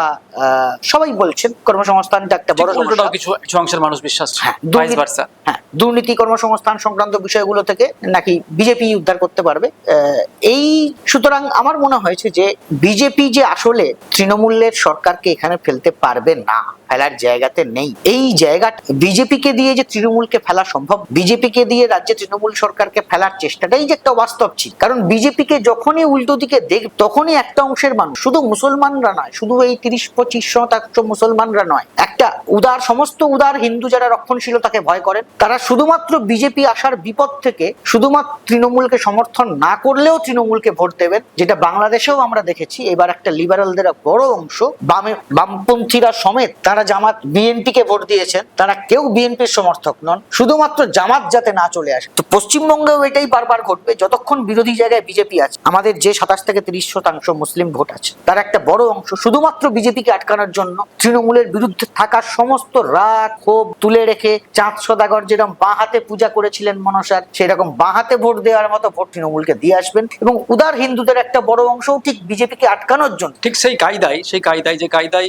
হচ্ছে যে এসআইআর এর মতো একটা বড় প্রক্রিয়া, সেখানে তৃণমূলের সুপ্রিমো একটা সময় পর্যন্ত বলল যে পুরোটা তিনি দেখে নেবেন, কোথাও অসুবিধায় পড়তে দেবেন না। তারপরে কিছু হচ্ছে না দেখে সুপ্রিম কোর্টে নিজে হাজির হয়ে দেখানোর চেষ্টা করলেন, আমি তোমাদের রক্ষা করতে। আমি এখানেও একটা ছোট্ট আপনাকে ইন্টারাপ্ট করলাম, আমি আবার এখানে বামফ্রন্টের একটা সমালোচনা করি। বামফ্রন্ট যিনি মামলাকারী ছিলেন, মুস্তারি বানু যে মামলাকারী ছিলেন, উনি যে মূল মামলা, এটা বামফ্রন্ট কবে হাইলাইট করলো? মমতা বন্দ্যোপাধ্যায় ইতিমধ্যেই সুপ্রিম কোর্টে গিয়ে হইচই করে ফেলে সমস্ত লাইটটা কেড়ে নেওয়ার পর। তার আগে বাংলার মানুষ কি জানতো যে মুস্তারি বানু এটার এই মামলা করেছেন এবং তার পিছনে সিপিএমই আছে? এসআইআর এর বিরুদ্ধে সুপ্রিম কোর্টের লড়াইটা সিপিএম করছে মুস্তারি বানুকে সামনে রেখে। একথা কি বাংলার মানুষ জানতো? জানলো না। মুস্তারি বানুকে হাইলাইট কখন করা হলো? যখন মমতা ব্যানার্জি সুপ্রিম কোর্টে গিয়ে কেড়ে নিয়ে নিয়েছে। ঠিকই, মুস্তারি অর্থাৎ বামফ্রন্ট দেরি করছে। বামফ্রন্ট মামলাটা সঠিক সময়ে করেছে, কিন্তু এটা প্রচারে দেরি। মামলা সঠিক সময়, তারা কি, আমার প্রশ্ন, একজন স্বাধীন সাংবাদিক হিসেবে আমার প্রশ্ন, তাহলে কি বামফ্রন্ট দ্বিধায় ছিল যে এসআইআর এর বিরুদ্ধে আমাদের যে বিরোধিতা, সেটাকে আমরা কতটা হাইলাইট করব, কতটা করব না? আমার মনে হয় নীতিগত প্রশ্ন। আরে এই এসআইআর বা এনআরসি বা এই যা হচ্ছে, এগুলো সবই আরএসএস এর গোটা দেশের ডেমোগ্রাফি পাল্টে ভারতকে হিন্দু রাষ্ট্র বানানোর প্রজেক্টের অংশ হিসেবে দেখতে হবে। এবং আরএসএস সংক্রান্ত যে কোনো প্রজেক্ট যা ভারতের মূল কাঠামোকে বদলে দিতেছে, তাকে দ্ব্যর্থহীন ভাবে, নিঃশর্ত ভাবে, তাতে কার লাভ কার ক্ষতি না ভেবে সবার আগে বিরোধিতা করতে হবে এবং সবার আগে মানুষের সামনে তুলে ধরতে হবে যে আরএসএস এবং বিজেপির থেকে বড় বিপদ কিছু নেই এবং এটা আমরাই আপনাকে দেখাতে পারি। এইটা যদি না করা যায়, তাহলে এই বিজেপির ভয় দেখিয়ে বারবার তৃণমূল ক্ষমতায় ফিরে, আর তৃণমূলের দুর্নীতি দেখি বারবার বিজেপি বিরোধিতার এই অপোজিশন স্পেস থেকে একটা পপুলিস্ট যে সুপ্রিম কোর্টে যেরকম দাঁড়িয়ে গিয়ে নিজেকে প্রমাণ করা, এই সমস্তের মধ্যে দিয়ে একটা পোলারাইজেশনের মধ্যে তারা রাখতে চাইবে, যাতে তৃতীয় শক্তির উত্থানের কোনো সুযোগ না। অথচ বাংলার বর্তমান পরিস্থিতিতে একটা তৃতীয় শক্তি উত্থান না হলে এই দুই শক্তিকে চাপে রাখতে কেউ পারবে। এই পোলারাইজেশনের যে চক্করে পড়ে গেছে, এর ভয় দেখিয়ে ওর ক্ষমতায় আসা, কে ভয় দেখিয়ে এর ক্ষমতায় আসা, এই চাকা ভাঙতে গেলে তৃতীয় শক্তির উত্থান অত্যন্ত গুরুত্বপূর্ণ। এবং বামফ্রন্ট যদি বিজেপি সম্পর্কে মানুষের মোহ ভাঙতে না পারে, তাহলে তৃণমূল বিরোধী ক্ষোভ কে কাজে লাগিয়ে কোনো তৃতীয় শক্তির উত্থান ঘটানো সম্ভব হবে বলে আমার মনে হয়। দেশভাগের শিকার এই বাংলায় মূলত আরএসএস এর শাখা সংগঠন যে একেবারে ছিল না, কথা আমি কিনা। বাংলাকে যদি দুটো ভাগে ভাগ করি আমরা, উত্তরের জেলাগুলো এবং বাকি অংশ, সারা রাজ্য জুড়েই শাখা সংগঠন ব্যাপক হারে বেড়েছে, খালি চোখে দেখলে বোঝা যায় এবং সে বিভিন্ন তথ্যতেও উঠে আসছে। একটা ছোট্ট তথ্য, বাংলায় আরএসএস এর জায়গায় পৌঁছেছিল 1991-92 নাগাদ রাম মন্দির বাবরি মসজিদ তখন প্রায় প্রায় 1600 শাখায় পৌঁছেছিল উত্তরবঙ্গ থেকে। কিন্তু এরপর বামপন্থীরা বা নজরে আসার পর। বামফ্রন্টের যে সদস্যরা সিপিআইএম এবং ইত্যাদিরা, তারা এই বিষয়টি নজরে আসার পর তারা এই বিষয়টি নিয়ে উদ্বিগ্ন হন এবং বিভিন্ন জায়গায় তারা খোঁজখবর নেওয়া শুরু করেন যে কিভাবে আরএসএস এর শাখা বাড়ছে এবং তা কিভাবে গ্রাম বাংলা এবং শহরের মানুষের দৈনন্দিন রাজনীতি সমাজ জীবন প্রভাবিত করে। এর প্রভাবে 2000 এই পরবর্তী 10 বছরে ক্রমশই আরএসএস এর শাখা কমতে থাকে। 2011 সালে যখন রাজ্যে পরিবর্তন, তখন আরএসএস এর শাখার সংখ্যা কমতে কমতে এসেছিল 92 এ 1600, 2011 এ 800 এ নেমে এসেছে। 2025 সালে শেষে দাঁড়িয়ে সেই শাখার সংখ্যা আজকে পশ্চিমবঙ্গে 4500। ঠিক 4600 কিছু, একদমই ঠিক। তো তাহলে এখান থেকেই খুব পরিষ্কার যে বাংলায় যে কথা আমি বারবার বলি যে তৃণমূল শুধুমাত্র বিজেপিকে ওই এমএলএ এমপি হওয়া আটকানো এবং পুরসভা পঞ্চায়েত দখল করা আটকানো ওই পর্যন্ততেই সীমাবদ্ধ। তার বাইরে আরএসএস করছে সেই নিয়ে, অর্থাৎ যে সংঘ পরিবার, যে আরএসএস এই বিশাল রাজনৈতিক কর্মকাণ্ড চালাচ্ছে, তার মাত্র 10% নিয়ে তৃণমূল ইন্টারেস্টেড, বাকি 90% নিয়ে তৃণমূলের কোনো আগ্রহ। অথচ সেই 90% এই জমি তৈরি। এই ভৌগোলিক অবস্থানের পার্থক্য, আমি দক্ষিণের জেলাগুলো এবং উত্তরের জেলাগুলো নিয়ে বললাম, সারা রাজ্যেই আরএসএস শাখা সংগঠন বেড়েছে, কিন্তু উত্তরের জেলাগুলোতে এত ব্যাপক হারে আরএসএস এর সংগঠন বেড়ে যাওয়ার পেছনে আপনি এটা কিভাবে দেখছেন? এটার একটা অন্যতম কারণ হচ্ছে যে উত্তরবঙ্গে তৃণমূলের কোনোদিন জোরদার সংগঠন ছিল না। ফলে ওরা যখন বামেদের এবং কংগ্রেসের সংগঠনগুলোকে ভেঙে দিল 2013 এবং 14 নাগাদ, মূলত ওই ভ্যাকুয়ামটা, ওই শূন্যস্থানটা তৃণমূল নিতে পারে। ওই জায়গাটাতে সেটা বিজেপির পক্ষে একটা সুবিধা হয়, আরএসএস এর পক্ষে সুবিধা হয় সেই শূন্যতাটাকে তাড়াতাড়ি করা, কারণ ওখানে তৃণমূলের কোনোদিনই কোনো জমি ছিল। ক্ষমতায় আসার পর ওই জায়গাগুলো ওরা বাম এবং কংগ্রেসের সংগঠনগুলোকে ভাঙে ক্ষমতার সাহায্য। তার ফলে যেহেতু আগাম ওদের ওখানে সেই অর্থে জনপ্রিয়তা মাস বেস ছিল না, ফলে ওরা সেখানে সংগঠন ভেঙে দিয়েও জনপ্রিয়তাকে সরাসরি অর্জন করতে পারে। এটা একটা দিক। আরেকটা হচ্ছে বঞ্চনার ব্যাপারটা একটা তো রয়েছে, উত্তরবঙ্গ বঞ্চিত, এটা তো অস্বীকার করার কোনো জায়গা। আমরা কলকাতা উত্তরবঙ্গের কতটা বাংলার অংশ মনে করি আমরা কলকাতার মানুষ, এই প্রশ্ন কলকাতার যাদের যে সমস্ত রাজনৈতিক দলের হেডকোয়ার্টার আছে তাদের সবাইকে ভাবে। মানে আপনি বলছেন দূরের জেলা বা জাতিগোষ্ঠীর ধরন অনুযায়ী যেগুলো একটু পিছিয়ে পড়া, তাদের মধ্যে আরএসএস এর বিস্তার বেশি হয়েছে। হ্যাঁ, কারণ ওখানে এবং এই প্রশাসনিক ব্যর্থতা, দুর্নীতি এবং ইত্যাদিকে কেন্দ্র করেই কিন্তু তারা তাদের প্রথম সংগঠিত করা শুরু করেছে। একদিকে ইসলাম বিদ্বেষ, আরেকদিকে দুর্নীতি, এই দুটো হচ্ছে তাদের মূল। ধর্মীয় বনাম বরং আঞ্চলিক পরিচয়, ঠিক এইটাকে কতটা আপনি বাংলার রাজনীতিতে দেখছেন? আরেকটা, এই বিজেপি যেহেতু হিন্দি চাপিয়ে দিতে চাইছে এবং উত্তর এবং পশ্চিম ভারতের সংস্কৃতি চাপিয়ে দিতে চাইছে, ফলে ওর 2014-15 থেকেই আমরা বাংলায় একটা বাঙালি আঞ্চলিকতাবাদের উত্থানেরও একটা দেখছি। বাংলা পক্ষ থেকে শুরু করে বিভিন্ন রকম সংগঠন, জাতীয় বাংলা সম্মেলন, এসব নানা রকম তৈরি হয়েছে। তৃণমূলও কখনো কখনো বাঙালি জাতীয়তাবাদী হওয়ার চেষ্টা করছে, কিন্তু এক্ষেত্রে কয়েকটা ব্যাপার, যে বাঙালি যে স্থানীয় সংগঠনগুলো তৈরি হচ্ছে তারাও কখনো কখনো যথেষ্ট হিন্দি বিদ্বেষী উগ্রতা দেখাচ্ছে। এক্ষেত্রে আমাদের মনে রাখা দরকার যে হিন্দিটা উপর থেকে চাপিয়ে দেওয়া হচ্ছে রাজনৈতিকভাবে। সুতরাং হিন্দি সাম্রাজ্যবাদের বিরোধিতা করতে হবে, হিন্দি চাপিয়ে দেওয়ার বিরোধিতা করতে হবে, কিন্তু হিন্দি ভাষী সাধারণ আমজনতার বিরুদ্ধে বিদ্বেষ ছড়ানোর কোনো কারণ দেখতে পাই না। আমি রবীন্দ্রনাথ নজরুলের বাংলায় বড় হয়ে আমি কোনো ভাষা বিদ্বেষ মেনে নিতে পারবো না, কিন্তু হিন্দি চাপিয়ে দেওয়া হচ্ছে, এটার বিরোধিতা করতেই হবে। কেন বাঙালি টাকায় পশ্চিমবঙ্গে হিন্দি উৎসব পালন করা হচ্ছে কিন্তু হিন্দি ভাষীর টাকায় উত্তর ভারতে বাংলা উৎসব পালন করা হচ্ছে না? এই প্রশ্ন বিজেপি আরএসএস কে করতেই হবে, প্রত্যেক দিন করতে। কিন্তু তৃণমূল কি করছে? এখানেই তো আমার প্রশ্ন, যেটা একটু আগে বলছি, তারা যদি সত্যিই বাঙালি আইডেন্টিটির কথা বলতো তাহলে তারা কেন রামনবমী এবং হনুমান জয়ন্তী করতে রাস্তায় লোক না বাড়বে? বাঙালি আইডেন্টিটির কথা বললে আপনি রামনবমী করতেও মাঠে নামাবেন, আবার বাঙালি পরিচয়ের কথাও বলবেন, দুটো একসাথে। আরএসএস এর রাজনীতি আপনি কি শুধু একটা প্রতিক্রিয়াশীল রাজনীতি হিসেবে দেখছেন?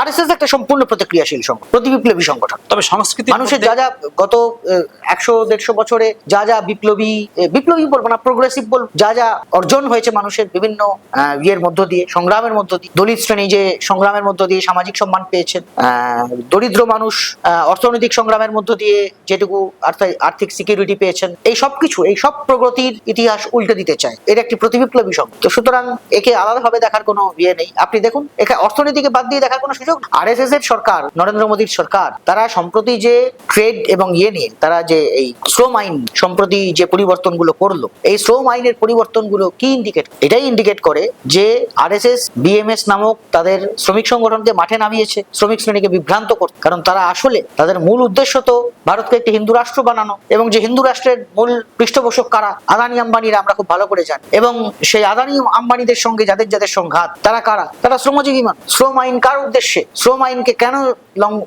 উঠিয়ে দেওয়া হচ্ছে, কার্যত লাটে তুলে দেওয়া হচ্ছে। এই মোদী সরকার করছে, আরএসএস এর সরকার করছে। কেন করছে? কারণ আরএসএস এই ভারতবর্ষের শ্রমিক শ্রেণী যে অর্জন করেছে দীর্ঘদিনের লড়াইয়ের, সেই অর্জন কেড়ে নিতে চায়। মূল প্রশ্ন, ক্লাসের প্রশ্ন। এটি একটি প্রতিক্রিয়াশীল প্রতিবিপ্লবী শক্তি। আপনি নিজের আলোচনার মাঝেই বাংলাদেশের কথা, বিএনপির কথা এবং জামাতের কথা বলছেন। সদ্য বিএনপি ওখানে ক্ষমতাসীন দল, এখন সব থেকে বড় দল, সব থেকে বেশি সংখ্যায় পার্লামেন্টারি আসন তারা। এর যে রাজনৈতিক প্রভাব দেখুন, আবার বাংলার রাজনীতিতে, বাঙালি যে মূলত উদার সরকারি চায়, বাঙালি যে মূলত সামাজিক উদারতাই পছন্দ করে, তার একটি জলযন্ত্র 2021-এ যেরকম বিজেপির হাত থেকে বাঁচতে বড় অংশের হিন্দু বাঙালি যারা উদারপন্থী মানুষ তারা তৃণমূলের দিকে একেবারে সরাসরি চলে গিয়ে ভোট দিয়েছে, ঠিক সেভাবেও জামাতের হাত থেকে বাঁচতে বাংলাদেশের লিবারাল মুসলিমরা সব বিএনপির দিকে চলে গেছে, যে জন্য বিএনপির এই ল্যান্ডস্লাইড ভিক্টরি হয়েছে। খুব স্পষ্টভাবেই এই রায় ইসলামী মৌলবাদের, ধর্মীয় মৌলবাদের উত্থানের বিরুদ্ধে বাংলাদেশের মানুষের একটা সতর্ক রায়, যে না ভাই, আমরা ধর্মীয় উগ্রবাদ, ধর্মীয় মূল্যবোধটা চাই না। আওয়ামী লীগ তো মাঠে নেই,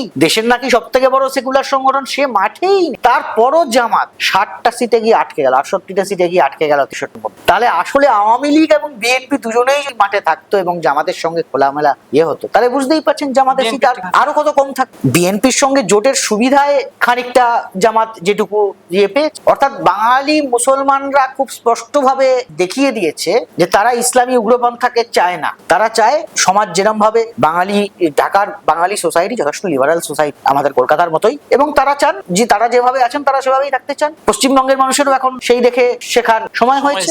যেটুকু অঞ্চল সীমান্তবর্তী এলাকায় জামাত ভালো ফল করেছে, দেখো সেগুলো সীমান্ত, ভারত সীমান্তবর্তী অঞ্চল, হয় বাংলা সীমান্ত নয় আসাম সীমান্ত। আমাদের এখানে যে তীব্র মুসলিম বিদ্বেষ হিন্দুত্ববাদীরা ছড়িয়েছেন গত 10 বছর ধরে, বিশেষ করে আসামে এবং পশ্চিমবঙ্গের বটেই, এবং 2019-এর পর থেকে সিএ এনআরসি তাড়িয়ে দেবো করে যে উগ্রতা তারা ছড়িয়েছেন, তার তো কিছুটা ফল ওখানে জামাত পেয়েছে। হিন্দুত্ববাদী উগ্রতা এবং ভারত বিরোধিতা করেই জামাত যেটুকু ভালো করার করেছে। সুতরাং এখানে যদি হিন্দুত্ববাদী উগ্রতা কমে যায়, বাংলাদেশের জামাতের দরও পড়ে যায়। তাহলে আপনি মনে করছেন যে এই পরিস্থিতি যদি এই বাংলায় হয়, এপার বাংলাতেও হয়, তাহলে ধর্মনিরপেক্ষ এবং প্রগতিশীল শক্তিগুলো আরেকটু এগোতে পারবে? প্রগতিশীল এবং ধর্মনিরপেক্ষ শক্তিগুলোর জন্য এটা একটা খুব সুন্দর মুহূর্ত, কারণ বাংলাদেশ খুব ডিসাইসিভলি প্রগতিশীল শক্তিগুলোর পক্ষে রায় দিয়েছে, এবং সেই রায় ভারতের প্রগতিশীল শক্তিগুলোর পক্ষের রায়, ভারতের রক্ষণশীল শক্তিগুলোর বিরুদ্ধের রায়। এক দেশের রক্ষণশীলতার উত্থান হলে অন্য দেশেও তার একটা প্রভাব থাকে। বাংলাদেশ খুব ডিসাইসিভলি দেখিয়েছে তারা রক্ষণশীলদেরকে শাসক হতে দিতে চায় না। বাংলা থেকে যদি আমরা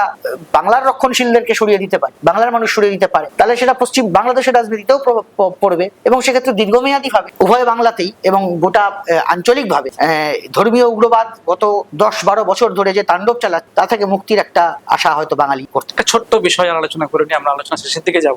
আপনার আলোচনার একদম প্রথম দিক, যেখানে আপনি আলোকপাত করলেন যে মূলত বিজেপি টার্গেট করা, আরএসএস টার্গেট করেছে ওই অংশকে, যে অংশ একেবারে সমাজে ছিয়ে পড়া। আবার পরে আলোচনায় আপনি যখন উল্লেখ করছেন, দেখছি যে তাদেরকে এই যে এদেরকে ব্যবহার করছে আবার তৃণমূল, দুটো একসঙ্গে। আপনি এটাও বলেছেন স্পষ্টভাবে যে না, শুধুমাত্র তৃণমূল জিততে চায় আসন, এমএলএ, এমপি, কাউন্সিলর, মেম্বার, তার বাইরে তার কোনো সদিচ্ছার কোনো ভূমিকা দেখা যায় না। কিন্তু তাহলে এই অংশটা একই সঙ্গে আরএসএস সঙ্গে, একই সঙ্গে তৃণমূলের সঙ্গে, এটা কি করে সম্ভব হচ্ছে?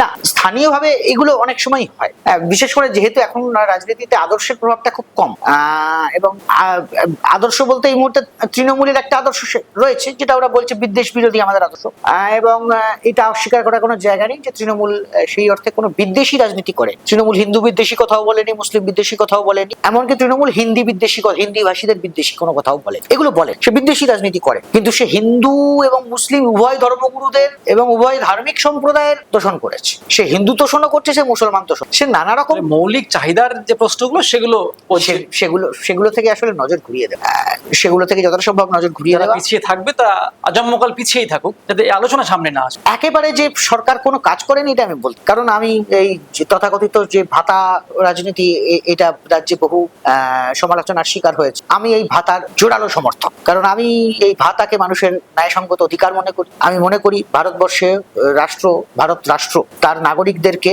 তার অধিকাংশ প্রতিশ্রুতি পূরণ করতে ব্যর্থ হয়েছে। হয়েছে। মানে এটা তো ঠিকই, সারা বিশ্বের বহু সরকারই তার নাগরিকের ভালোর জন্য একটা সাময়িক ভাতা প্রদান করেই থাকে, আমি- বহু সময় আমি relief তো আমার- প্রদান করেই থাকে, হ্যাঁ, কিন্তু আমি- এটা তো পার্মানেন্ট সলিউশন না, পার্মানেন্ট সলিউশন জবে হবে হবে। হ্যাঁ, আমি সাথে পার্মানেন্ট সলিউশনের আগে এটা হচ্ছে কম্পেনসেশন, একদম আমি এটাকে কম্পেনসেশন হিসেবে একদম দেখি। আপনার সঙ্গে সহমত হই। আরেকটি কথা, মূল যে বিষয় কর্মসংস্থান, শিক্ষা, স্বাস্থ্য, অন্য যে বিষয়গুলো সেগুলোকে পুরোপুরি একেবারে বঞ্চিত রেখে এগোনোটাও কতটা, কিন্তু এগুলোকে বিজেপি আনবে, প্রশ্ন হচ্ছে এইটা। একদমই গত 11 বছরে বিজেপি ভারতবর্ষে কি কর্মসংস্থান দিয়েছে? যে একদমই তাই। পশ্চিমবঙ্গের রাজনীতি পাল্টে দেবে। একদমই তাই। ও ভারতে কি কর্মসংস্থান এনেছে, ও উত্তরপ্রদেশে কি কর্মসংস্থানে, কেন যোগী আদিত্যনাথের উত্তরপ্রদেশ থেকে লাখে লাখে মানুষ বাংলায় ঢুকছেন কাজ করতে। একদম দক্ষিণ ভারত ছেড়েই দিলাম, কেন মহারাষ্ট্র, দক্ষিণ ভারত বিভিন্ন জায়গায় বারবার আমরা বিহার এবং ইউপির শ্রমিকদের দেখতে পাচ্ছি, যে দুই রাজ্য বহুদিন ধরে বিজেপি রয়েছে। এই যে কেন? আপনি একটু আগেই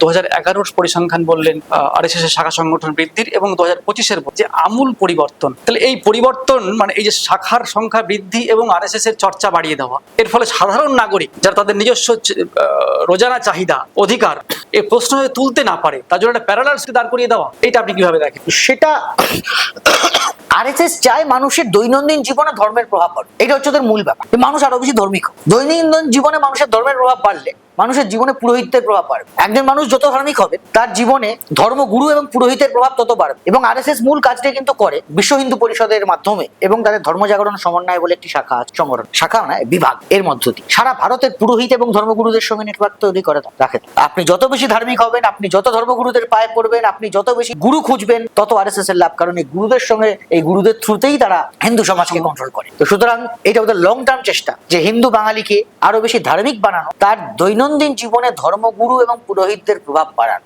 এই গোটা বিষয়টা নিয়ে তৃণমূল বিন্দু মাত্র বদার, এটা তৃণমূলের চিন্তার বিষয়ই, যে জন্য এটা তাদের কোন রকম চিন্তার বিষয়ই নয়। ফলে আরএসএস খোলা মাঠ আছে। এই সংকটময় পরিস্থিতি, আপনি যে চেহারা ছবি আমরা নিজেরাও দেখি, আপনিও যা উপস্থাপন করলেন, এতে অন্যভাবে বলার কোনো প্রয়োজন নেই। সংকটময় পরিস্থিতি নিরসনের পথ আপনি কিভাবে দেখছেন এটাকে? আমার মতে ধর্মকেন্দ্রিক রাজনীতির মুখোশকে খুলে দেওয়াটাই সব থেকে বেশি গুরুত্বপূর্ণ। এবং ধর্মকেন্দ্রিক রাজনীতি কিভাবে মানুষকে বিভ্রান্ত করছে এবং মানুষকে তার দৈনন্দিন রুটি রুচির বিষয়গুলো থেকে মানুষের নজর ঘুরিয়ে দিচ্ছে এবং আমাদের সমাজকে বিভক্ত করছে। শুধু তাই নয়, আমাদের এই সমাজকে বিভক্ত করার মধ্য দিয়ে সমাজকে দুর্বল এবং রাজনৈতিকভাবে একটা অচলাবস্থা তৈরি হয়েছে, যাতে একে অন্যকে দেখিয়ে, একে অন্যের ভয় দেখিয়ে, তৃণমূল বিজেপির ভয় দেখিয়ে, বিজেপি তৃণমূলের ভয় দেখিয়ে তারা নিজেদের মধ্যেই পুরো স্পেসটা ধরে রাখতে পারে। এই মেরুকরণ তাহলে ওই প্রশ্নটি পুরোপুরি বাতিল হচ্ছে, ধর্মনিরপেক্ষতা এবং যে প্রগতিশীল শক্তির উঠে আসা। ধর্মনিরপেক্ষতা এবং প্রগতিশীল শক্তির উঠে আসা, এবং সেটা একেবারেই নীতি আদর্শ কেন্দ্রিক। কৌশলের ভূমিকা সবসময় আছে, কৌশলের ভূমিকা সবসময় থাকবে। নীতি আদর্শের রূপায়ণ কৌশল ছাড়া বাস্তবায়ন সম্ভব হয় না। কিন্তু নীতি এবং আদর্শগত প্রশ্নে একেবারে কঠোর অবস্থান নিতে হবে। আমরা যদি আরএসএস এর ক্ষেত্রেও দেখি, তাহলে আমরা দেখবো যে ওরা ওদের হিন্দু রাষ্ট্রের প্রসঙ্গে কখনো বিন্দুমাত্র কম্প্রোমাইজ করেনি, কিন্তু কৌশল ক্ষেত্রে তারা প্রচুর পরিবর্তন করেছে। তারা পিডিপির সঙ্গে পর্যন্ত কাশ্মীরে হাতেছে, মেহবুবা মুফতিদের সঙ্গে। সুতরাং এখানে কিন্তু নীতি প্রশ্নে কোনো ইয়ে করেনি। সুতরাং প্রগতিশীলতা এবং গরিব মানুষের পাশে থাকা, মেহনতি মানুষের পাশে থাকা এবং একটি ইনক্লুসিভ সমাজের জন্য যে লড়াই, সেই লড়াই নীতি আদর্শ রেখে করতে হবে। এবং ধর্মভিত্তিক রাজনীতি মানুষকে কিভাবে সম্পূর্ণভাবে মানুষকে লুটে নিচ্ছে, সেটা মানুষের কাছে সেই চেহারা স্পষ্ট করতে হবে। এটা দীর্ঘমেয়াদী দৃষ্টিভঙ্গি থেকেই এগোতে হবে। আরএসএসও কিন্তু দীর্ঘমেয়াদী দৃষ্টিভঙ্গি থেকেই এগিয়েছে এবং বিচ্যুত না হয়ে। সুতরাং দীর্ঘমেয়াদী দৃষ্টিভঙ্গি থেকে বিচ্যুত না হয়ে নীতি আদর্শ প্রশ্নে সঠিক থেকে, কঠোর থেকে যদি লড়াইটি করা যায় এবং কৌশলগুলোর প্রসঙ্গে সতর্ক হওয়া যায়, তাহলে নিশ্চয়ই, কারণ সব রাতেরই শেষ হয়, সুতরাং এরও শেষ হয়। এখন শেষে সূর্যটা কোন দিকে উঠবে সেটা ঠিক করা একটা এই সময় বড় গুরুত্বপূর্ণ কাজ। ধন্যবাদ স্নেহবাবুকে এত সুন্দর আলোচনা এবং বিশ্লেষণ করার জন্য।